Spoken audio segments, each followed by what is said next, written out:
Pilay-pilay din si sir. Sa pa galing sir? Tanig sir.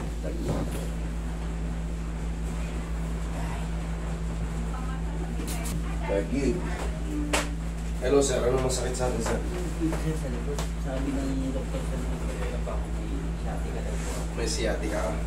Tingnan ko. Sinakwib na rin yung ano ko. Sinakwib na rin? Kasi umuwi ako last month. Ano itong ano lang, kapatusan mo. Sabi ko, hindi na ako makalakad.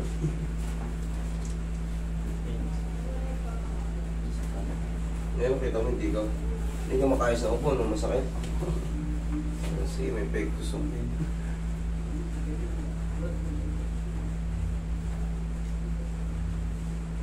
Ginuhitan. Ang tawag dyan is straighten and ibig sabihin, ang gusto ng ano, may curve.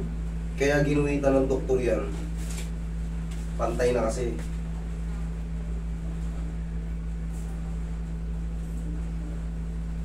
Straighten and lumbar.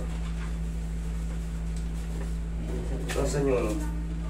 Nasaan yung papel na isa? Hindi mo makita. Galing ko sa hospital sir. Hindi ko na... Oh, nasaan yung isa? Mayroong isa yan. Naiilang si Sir po. Hindi makakuha na ayos. Sige, ubalin mo muna yung sapatos mo. Wala yung ano eh. Pero ang base dito, straighten and kaya yung ginuwitan niya, in-straight, gano'n. Straighten and lumbar lordosis ang tawag doon. Pero wala yung ano, hindi pa tayo sure.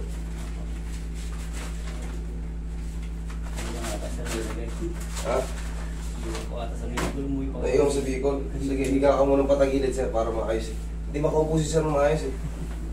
Sige. Ano eh. Yan, ganyan. Masakit siya. Tagilid ka. Pag tiyasya, tihaya nga. Yan, masakit. Hindi na, pero mabilis na nangangalay. Nangangalay. Lagi nag-aanak niya sa mukha. Dito ka sa kabila. Pag ganyan. Ito po yung tulog ko po. Yan ang tulog mo. Sige, ganyan ka muna. Tagilid ka na maayos. Unahan ko na kasi mamaya na yung sa upper. Medyo naiilang ako sir pag nakaganon eh. Ako yung nahihirapan eh. Tanggalin ko muna. Diyan ka lang muna. Ganyan, okay sa ganyan. Sige, wait lang ha. Pakawalan muna natin ang ano yan. Pau muna. Unahan muna natin ang pau.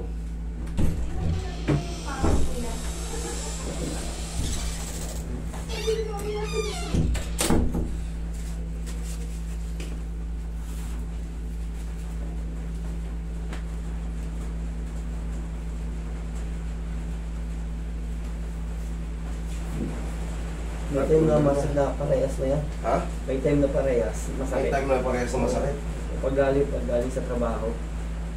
Imbis na pahinga, hindi pahinga. Talong mas mano. Masakit. Ay, ulo na ano. Yan. Ganyan ka lang ha. Relax ka lang.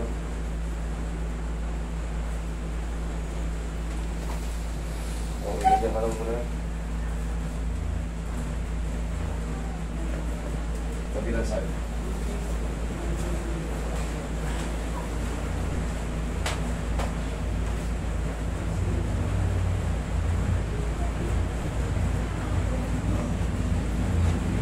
Wait, napaka.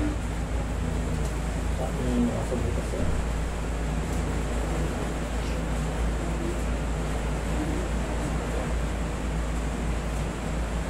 Yung ganyang posisyon, okay ka lang. Okay lang po. Ha? Okay lang po. Okay, good.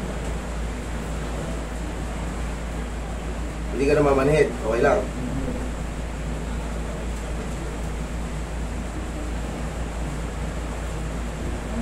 Okay, basta susi sir.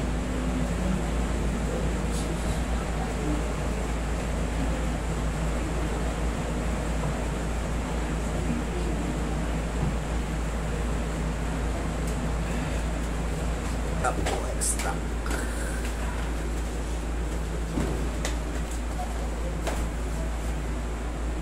Kasi lang sir. 3 to 4 days sir, ano ka na? Diretso ka na maglakad. Kumbaga, ayos na yung ano. Ngayon parang ayos na yung upo mo yan. Pero 3 to 4 days, back to normal ka na naman. Okay, inhale. Exhale. Oo. Yan lang ka lang. Ilang linggo po. Yan, higa ka lang dyan. Yan, relax mo yung katawan mo. Obserbahan mo yung kung nangangalay ba. Yan, relax mo lang ito. Sarap. Ngayon, sir, 3 to 4 days, mas maalwan ka pa niyan. Ngayon, testingin natin kung makakaupo ka na. Kanina kasi, kaya binilisan ko. Dalawa kasi muscle dito. Tapos yung iba po. Okay. O yan, buti sabihin mo na, habang nakahiga ka pa dyan.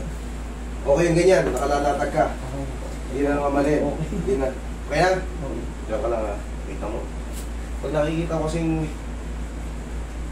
ay, naiilang ako eh. Yung upo ni sir, hindi makaano eh.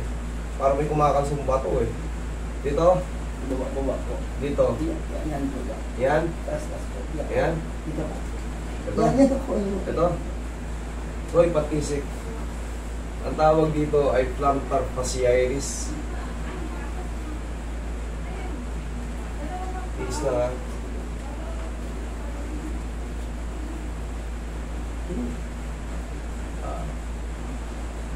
Okay, Pauroy. Pau lang palagi yan. Sa mga namumbugbog, ipaw nyo lang.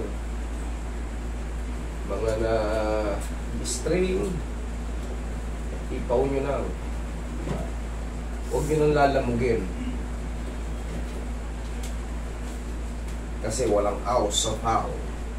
Tandaan nyo, pag gagamitin nyo yung pau, alugin nyo muna para yung sikap mo, flavor nya, ma-receive nyo.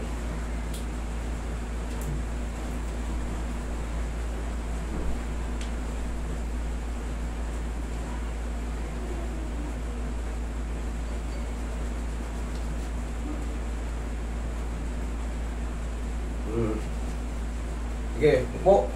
Tignan mo ngayon. Upo ka.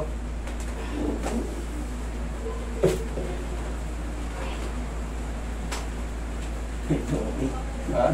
Ang sarap nang nakakaupo ng maayos no, nakakaganon. Kanina kasi siya parang may bararit. Patukod. Kaya pala, Sarap, di ba? hirap din maglakad. Sir, 3 to 4 days, mas ano pa yan. May pain pa yan sa mga, parang, kasi pumutok yan. Para sa inyong kalaman, pumuputok yung mga disc natin, annulus disc or annular. Yan ang masisira.